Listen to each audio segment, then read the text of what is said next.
Hello, I'm Richard Vobes, the Bald Explorer, and I'm out on another walk on a horrible, miserable day.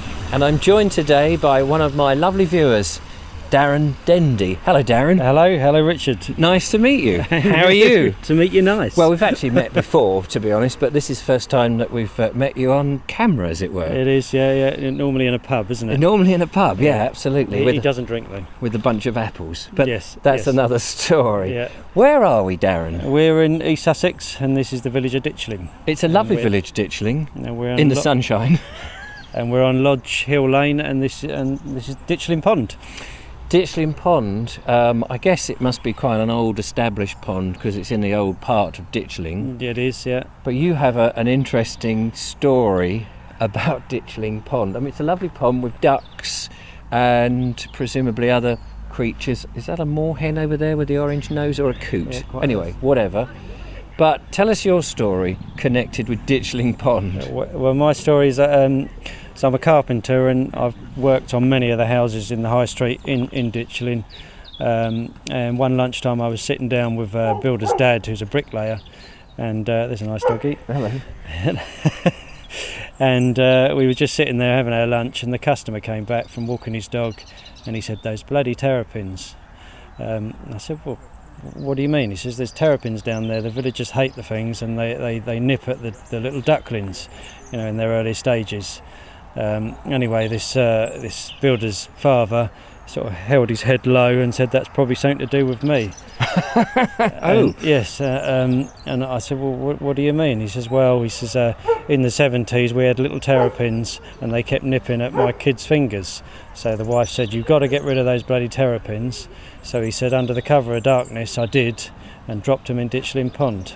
Oh my goodness. And now what? They're the size of dinner plates? They're the size of dinner plates, yeah. They tend to, bask in the sun, but obviously we haven't got any sun. Not today. As usual, because it's raining again. Yes. So that's that's the story of the terrible terrapins of Ditchling Pond. If you ever see the terrapins in Ditchling Pond, you'll know now their origin. We were going to do a walk.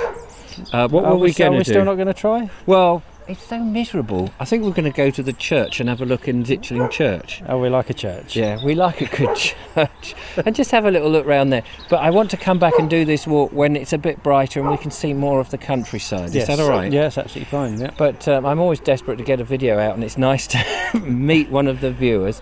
But where were we going to go? We were going to walk up Lodge Hill Lane, which is a bridle path, and there's a footpath runs along the side of a field. And there's an old ROC post. RAC, not ROC. the ROC, yeah, yes. Not the. That we were interrupted. No, that's all right. Don't worry. There's a lady Yeah. just there who's walked by. You can't see her. She's talking to us as if she was like in it. Anyway, it's all mad here. I think what we'll do is we'll go to the church and we'll carry on from there. Oh, exciting. Yeah.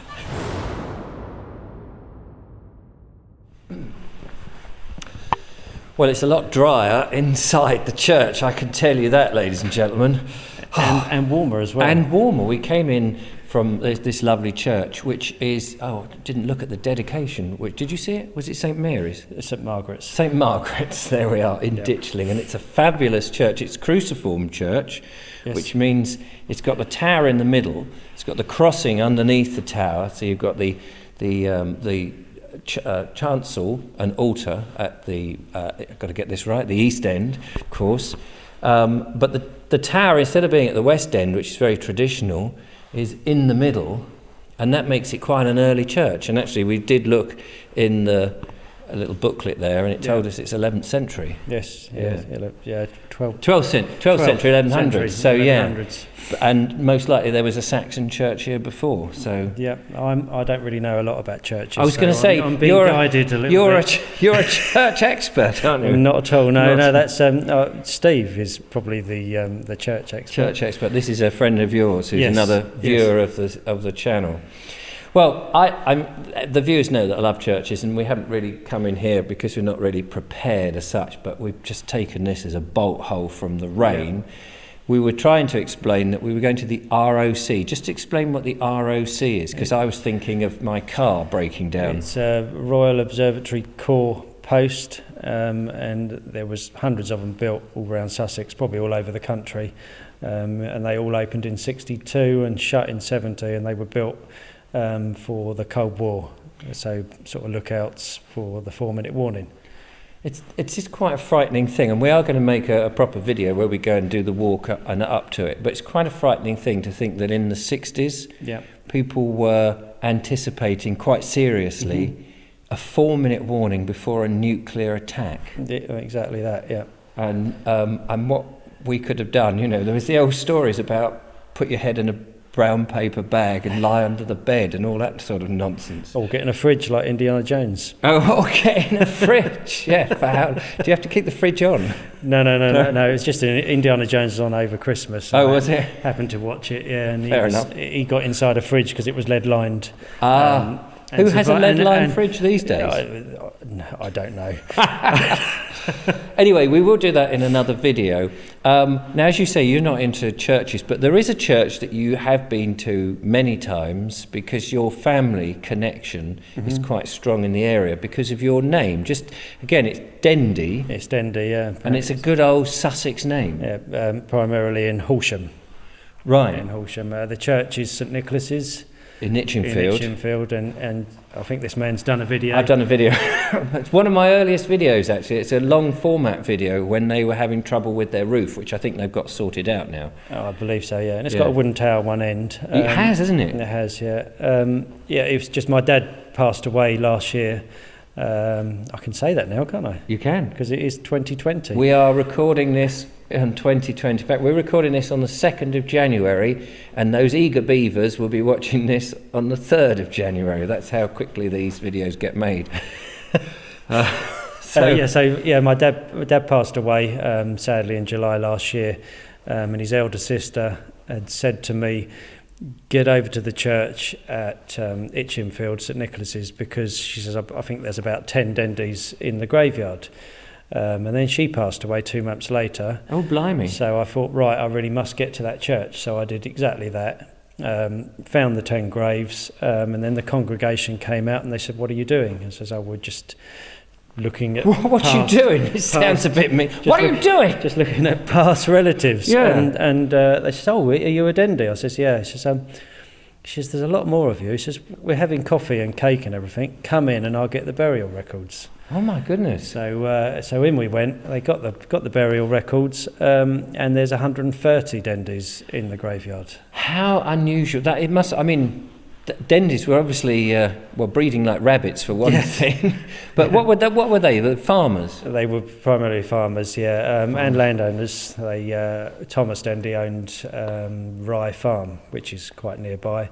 And the rest of them were just farm labourers, farm workers, because there's not really a lot there, is there? There's about 4 or 5 houses and a church, and there's a little school which is closed down now, sadly. Yes. So it's an interesting village because it's quite spread out, isn't it? It's not your traditional English village that you think of with a pond and a grass green and everyone's round the side of it. It's very much Barnes Green is probably the larger. That's quite close by, isn't it? Yeah, it's a lovely part of the world. But yes, there's just basically farmland in the Sussex Wealdland, really, isn't it? Yeah. And your family pretty much was farming. Yeah. Since goodness knows when. When was the earliest burial that you found? 1664. Gosh, imagine that. Imagine having that as your family thing. That is incredible. Must make you very proud. Yeah, and my sister's started doing ancestry, online, and she's got back to 1720, something like that.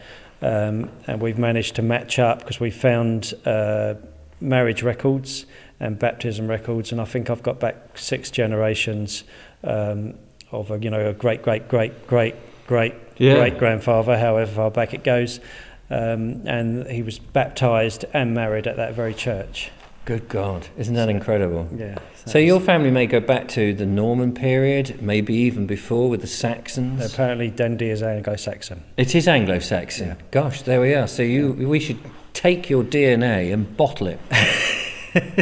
quintessential English, isn't it? That's incredible. Yeah, it is. Fantastic. Yeah. Well, I'm very much looking forward to doing our proper walk. Yeah, that'd be good. It would be good to go around Itchingfield Church again and follow a little bit more of your story. Yeah. If you're up for it. All the gravestones are there. Yeah. Some of the names you can't make out now because they're just so old. That is incredible. And a lot of them have been moved as well. Sadly, my family on both sides are a bit obscure. My mum was adopted, and we don't really know much about the mother and that history. And my great grandfather came from Sweden. Right. So although I'm English to the core, my parents are a bit split. So I certainly admire people who can trace their ancestry, because I do feel a bit like I don't know quite really where my roots come from. They're a bit out. But there you are, as I say, bottle your DNA. Oh, also, just one of my grandfathers married a Louisa Birdfield, and there's about 80 Birdfields buried at that church. Good God. So that's bit incestual then, it sounds like. And there's the Louisa Birdfield married one of my grandfathers on my birthday. Oh, really? In 1857. Interesting name, Birdfield. May have come from a field where there were lots of birds. It wasn't spelt B-I. Oh, okay, fair enough. That's just me trying to be clever. Anyway, that's all we've got time for in this video. But Darren, thank you so much. We've aborted our main walk. We're going to come back on a nicer day. It's just got horrible. But thank you so much for telling me your family history. Not a problem. And if you are going through Ditchling, just make sure you don't get eaten by the Terrapins.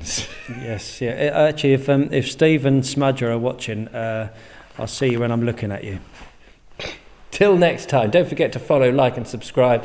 Become a patron. I promise I'll get out into the countryside as soon as this weather gets a little bit more conducive to do so. Till next time, bye for now. Bye-bye. Thanks, Darren. That's okay. Now, let me tell you about the other elements of the church here. You see this large cross up